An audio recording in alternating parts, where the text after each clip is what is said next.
Druhou netečí, že ten je odpojený. Ten sa je mimo. Ten to odpojený. Nastala tam kontrakcia. Kontrakcia. A jej pôrod.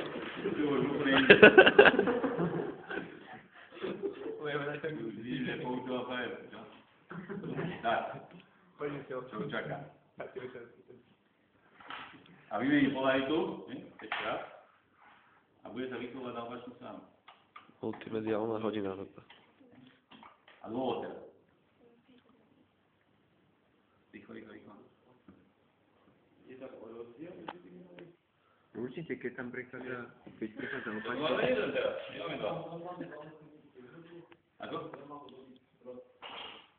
Preto je tu tá fólia, pretože na vodič je tá sila pomerne malá. Keď je ťažký vozík, to je istá gravitačné pôsobenie Zeme a nevideli by sme tento pol. Preto tu máme spravodajskú fóliu. Prečo sa tie dva vodiče priťahujú? Alebo odsúdujú? Preto bude sa nachádzajú vo vzájomných fóliách. Akých? Magnetických fóliách. A nemáme tu ešte nejaké iné magnetické fólie? Máme. Čo? Zeme! Magnetické pole Zeme! To má na Preto som tie vodiče dal ďalej od seba, aby sa neprejavila sila medzi tými dvoma vodičmi, ale aby sa prejavila sila vzhľadom na magnetické pole. Vy ste nás potom oklamali, lebo ste povedali, že tu dávate kvôli tomu, aby nezerali. Ja som to zachytené.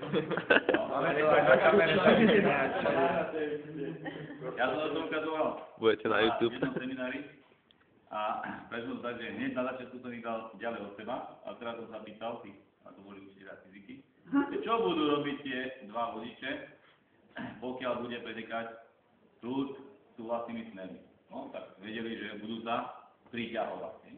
A čo keď nesúhlasní, tak sa budú odsudzovať, to je logické, že?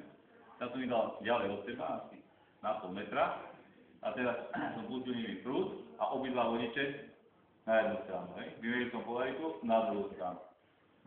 Boli hotoví.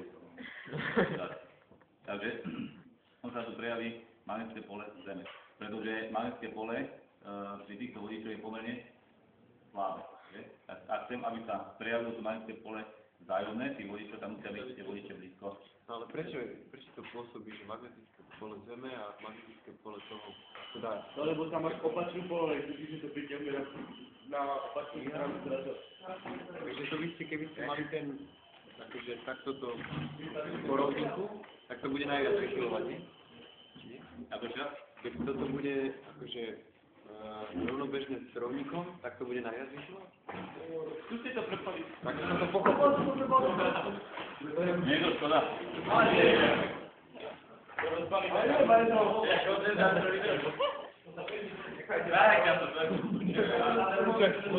To ešte treba medikom ukázať. Ja som medikom. Dobrý nápad. Áno.